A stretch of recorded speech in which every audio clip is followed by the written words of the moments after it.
My presentation today is Reinventing Chinese Kung Fu, Wing Chun, and Combativity in Donnie Yan's Yip Man series. It is a series of films based on the life of Yip Man. There are in total 6 films about the legendary Wing Chun Grandmaster. Wilson Yip's Yip Man, 3. Herman Yau's 2 films, The Legend is Born Yip Man and Yip Man the Final Fight, as well as Wong Kar-wai's famous The Grandmaster.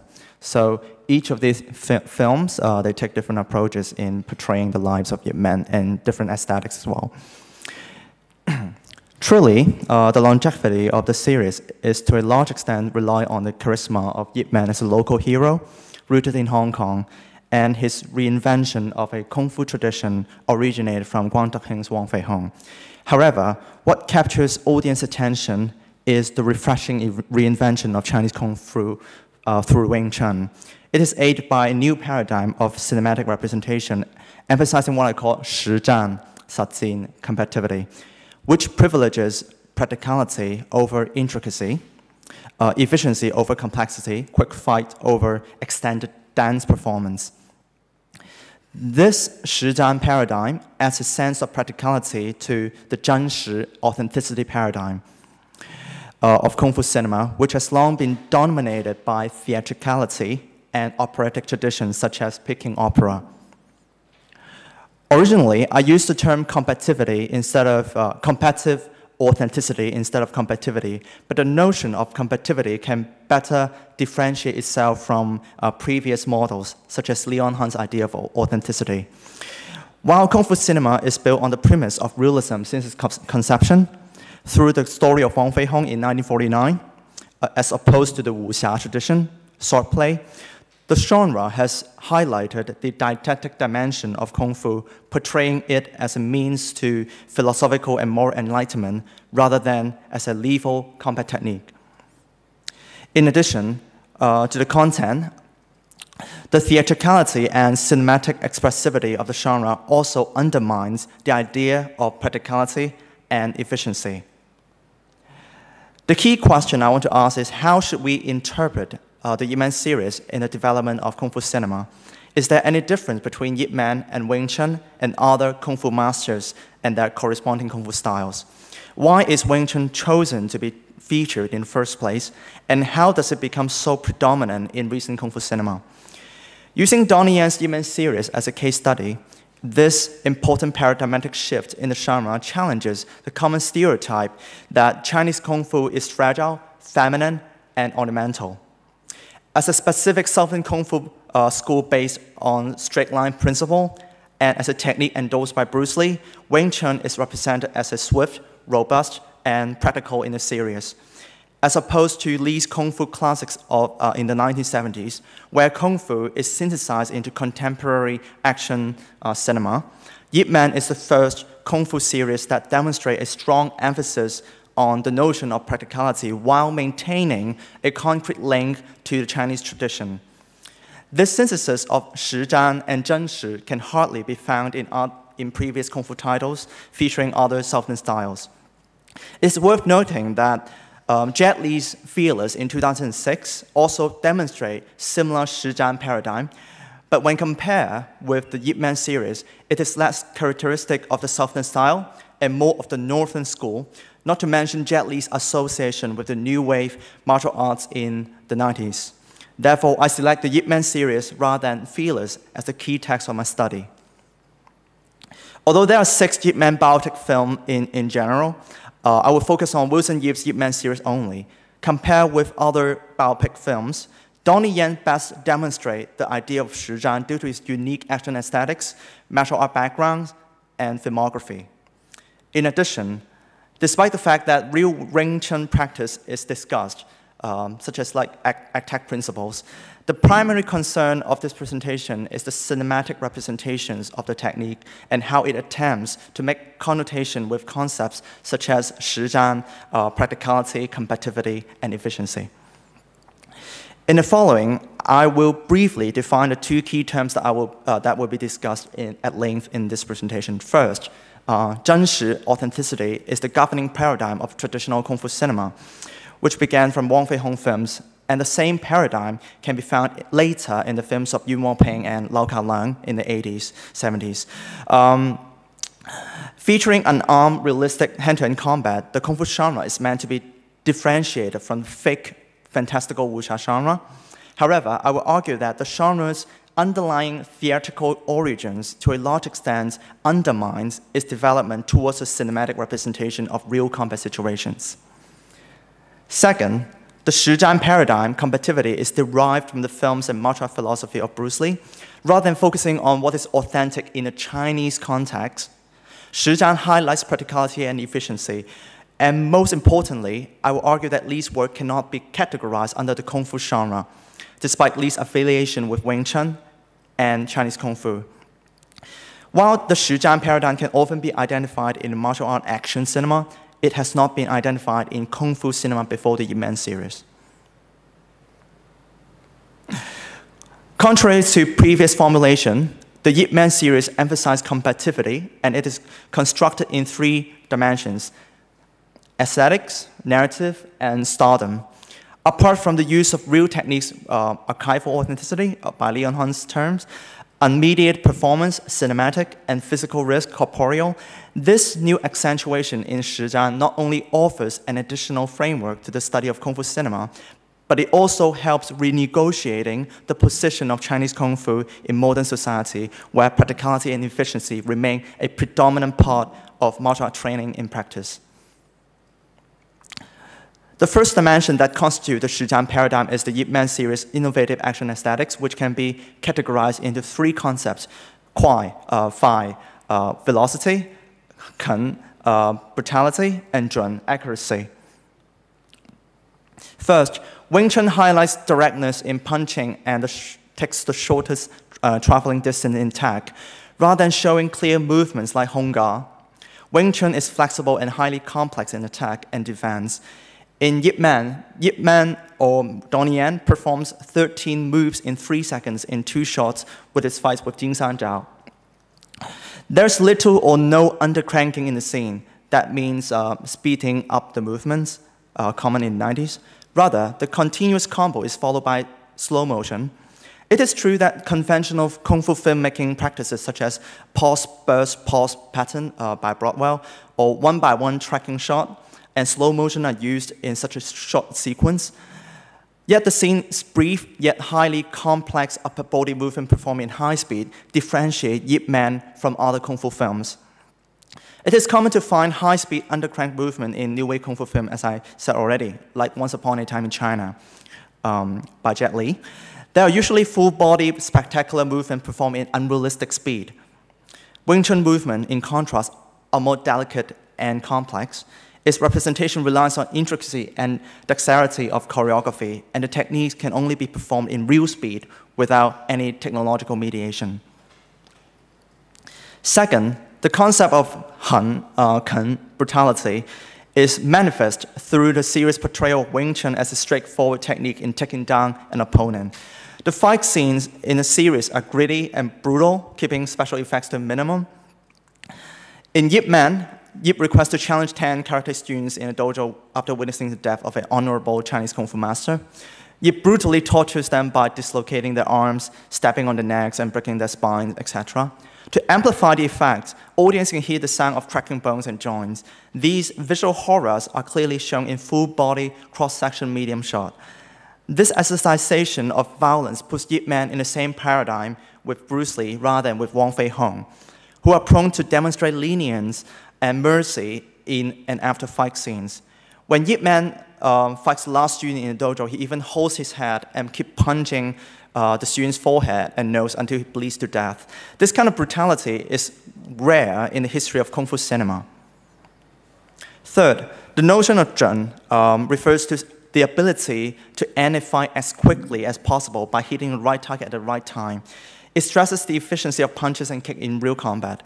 This, in fact, supplements the notion of Kwai, velocity, in the sense that pure pursuit of velocity is not meaningful in real combat at all. Speed has to be combined with right timing. This synthesis of Chun and Kwai leads to competitivity in cinematic kung fu.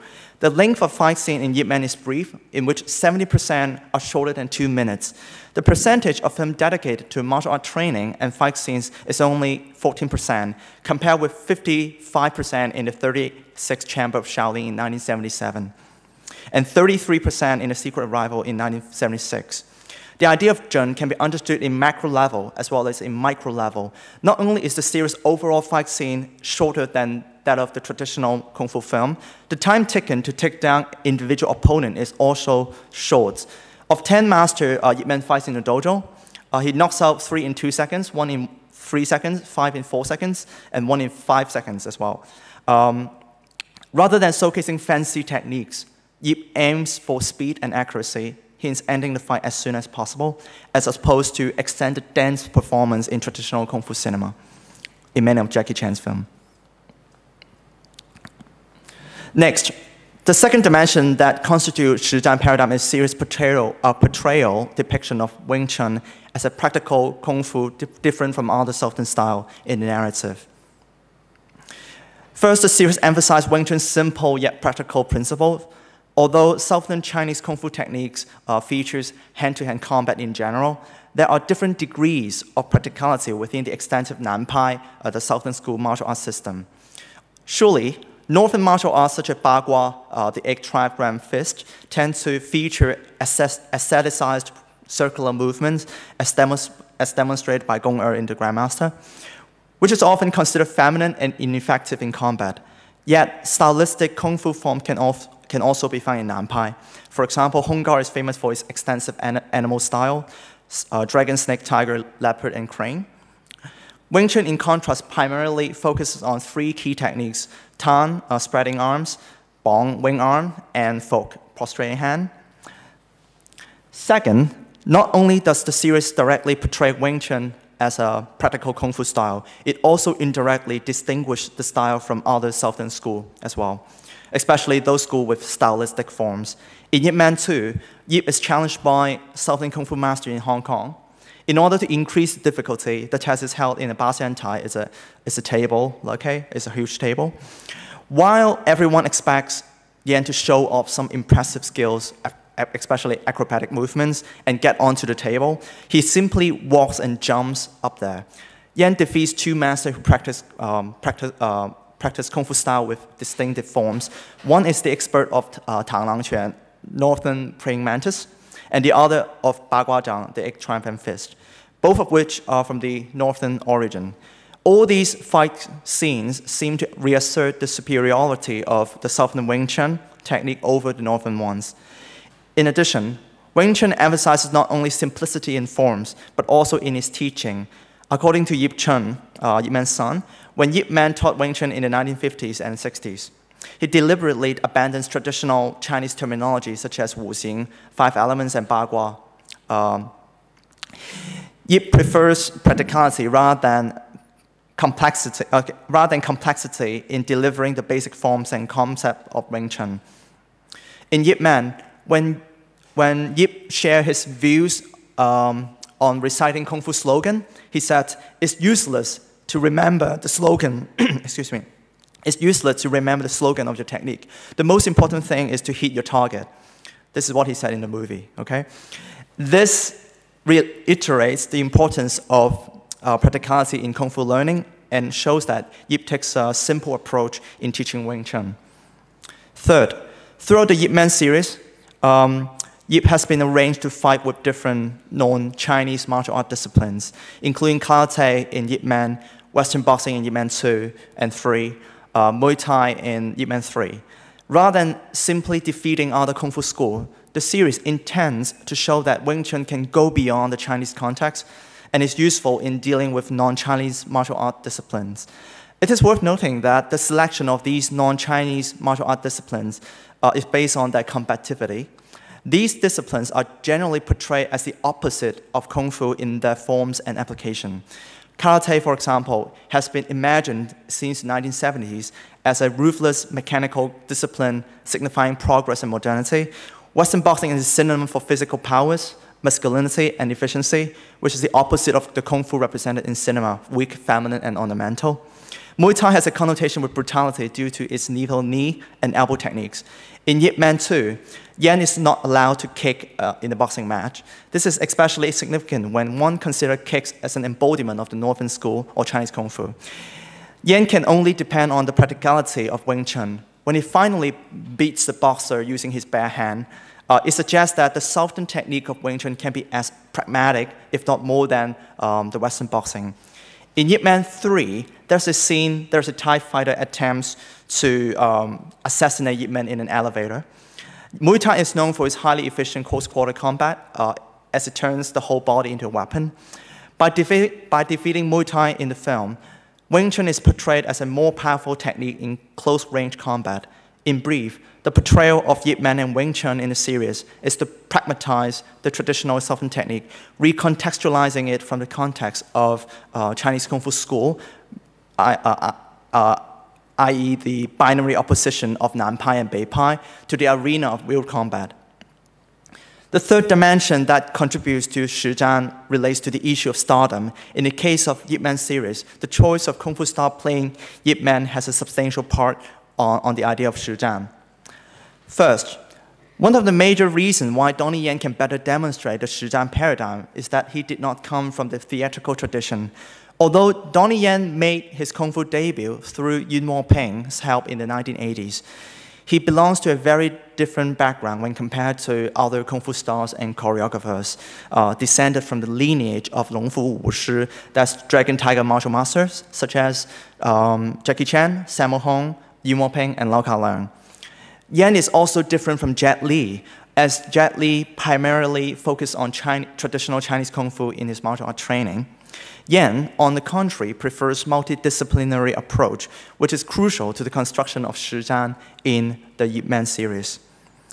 Donnie Yan's martial art background is solid yet diverse. From his birth, he received traditional martial art training from his mother, who is a renowned Tai Chi master and ran the Chinese Wushu Institute in Boston.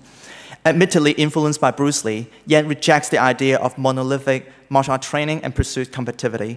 In addition to traditional Chinese Kung Fu school, Yan was also trained in other disciplines, including Taekwondo, Japanese Karate, Judo, BJJ, Muay Thai, kickboxing, etc. At age 15, Yan was sent by his father to the Beijing Wushu Academy. So that's where Jet Li studies Wushu. So he's not just good in Chinese martial arts, but also in Western martial arts. Second, Yan's filmography and his vision in Shizhan inject the idea of combativity in the series. Although Donnie Yen is a famous name now in Kung Fu cinema, he wasn't so popular back then in the 1980s. Yan's career took a drastic turn when he made a series of mixed martial art films, such as Southpaw Long, Flashpoint, and Special ID. Professional wrestling techniques such as suplexes and like this one, it will show. So contrary to Hollywood action, Yan's Shizhan style is not realistically clumsy. It is achieved through a high degree of clarity. There's a sense of real combat by incorporating ground fight and MMA, but there's an absence of messy realism in Hollywood fight scenes. With the introduction of MMA into Hong Kong action cinema, audience began to notice Yan's combative style, a style that he consistently maintains in his martial arts films after Southpaw Long. Just as Bruce Lee incorporated the philosophy of Wing Chun into JKD, Jeet Kune Do, Yan reintroduces the multidisciplinary vision into Hong Kong martial art action genre. The fundamental principle behind these combative styles is practicality and flexibility, which essentially paved Yan's way to actualize the Shizhan paradigm of the Yip Man series. Now we come to the conclusion. The central idea of this presentation is that the Yip Man series represents a new Shizhan paradigm in Kung Fu cinema, contrary to traditional Zhenshi authenticity paradigm, which involves high degree of theatricality. Shizhan highlights practicality and efficiency. More specifically, the series should be considered as an attempt to synthesize the traditional approach and the new approach between Wong Fei Hung and Bruce Lee, so synthesize them together. In addition, the series portrayed Wing Chun as a highly practical kung fu by distinguishing it from other Southern styles, emphasizing Yip Man's practical teaching method, recontextualizing Wing Chun in different combat situations. Finally, Yan's training, multidisciplinary martial art training background, and his filmography in MMA action enhanced the series' overall emphasis on Shizhan. Above all, the Yip Man series not only reinvents Kung Fu cinema, but it also attempts to renegotiate the status and meaning of traditional Kung Fu practice in today's world, where Kung Fu should no longer be chop socky, fragile, and ornamental, but serious, practical, and efficient. Thank you very much.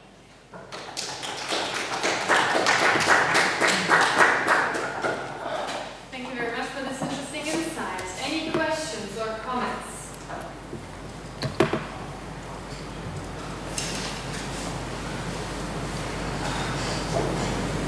There's quite a few things fighting together. I guess the first question is this just Donnie Yen? Or is this a movement? Is it connected with a specific director, maybe two or three, well, one specific director? Donnie Yen. Is this like, bang, this is a new paradigm that Donnie, we can go, it's these Donnie Yen films? Or is there a movement of more films? Because I know more about Hollywood films than I do about Hong Kong and Chinese films. But what you're saying about the Yip Man films in that time period, you could argue similar things in Hollywood, like the Bourne Identity films. Is there a crossover, or is this a unique thing? It's unique in the context of Kung Fu cinema. So Bourne Identity definitely has little to do with Chinese Kung Fu, or maybe Chinese choreographer from Hong Kong, maybe. But the fact that Yip Man series connects the techniques specifically to the Southern school of Wing Chun and adopt that kind of realist aesthetic that is quite new in terms of Kung Fu cinema, because it used to be about like, you know, teaching, moral teaching, as well as like using wireworks in the 90s. So hardly it is about like beating people like in a fast and shortest manner, like way, yeah. But it's, I mean, it has those characteristics, because it's very, very literate about the cinematic tradition from which it comes to, which it refers directly back to. But there must be communication with, you know, because choreographic styles now, they're transnational, aren't they? This is just, you think this is absolutely specific to these films? Actually, I point out Jet Li's Fearless in 2006 actually is the first one that adopts that kind of very realist aesthetics in a Kung Fu genre. Of course, you can argue whether that film is about Kung Fu. It can be, you can say that it's about Chinese martial art, but if you specifically talks about Kung Fu, definitely only Wing Chun is the proper, is the most proper Kung Fu you can see, but not the Northern martial art styles in Fearless. So I agree with you that the whole movement towards realism, it's very obvious in past decades. But if you just consider that movement, how it affects traditional Chinese Kung Fu cinema, then I would say the Yip Man series played a huge part on it. But definitely, there's a huge paradigmatic shift. Yep. I would like to widen the perspective a little more. Is there a correlation to principles in Chinese society? When you mean Chinese society, you mean this whole shift towards values? Actually, yes. You know, in the past 2 decades, Chinese, like, of course, this is requires a lot of empirical studies, but Chinese society has been like undergoing a huge, rapid, modern development, right? So from Olympic Games, so the idea of having a strong China, it's so important in the past 2 decades in news media and in media representation. So this kind of, you know, having a strong and practical, pragmatic, you know, superpower is somehow being translated into a movie like Yip Man. Of course, this film, I have to note that this film is funded by the Chinese money. So it's not entirely Hong Kong. So it's a co-production. So it relies on the Chinese market. So you can see the reason why the idea of being a strong, Chinese Kung Fu versus foreigners, that this kind of nationalistic narrative is so obvious in a film like Ip Man. So I think it has to do with China. Yeah. I'm interested in how that gets negotiated, because is there a trade-off here? Do you show Ip Man standing up to foreigners to buy you license so you can show him showing up, show 8 Northern and other Southern Kung Fu masters? But I mean, there's a lot of regional identity that comes through in Ip Man. It seems to be totally, that is separate from the national identity. As I look at these Ip Man films, I actually see kind of more Hong Kong and more Southern Chinese identity than I see, Chinese identity writ large.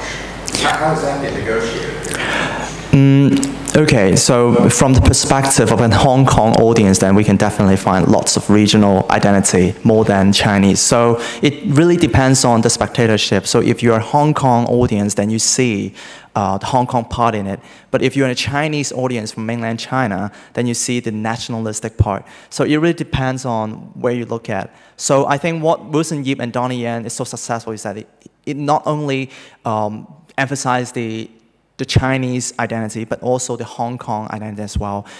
If you just take, if you consider not just Donnie Yen's film, but the other Ip Man film, you see a lot more Hong Kong regional flavor in those films. So I think the Ip Man series is specifically made for the mainland audience. So that's why the whole representation becomes very strong, emphasizing the real power of Chinese Kung Fu, which is equivalent to the real power of China in modern world.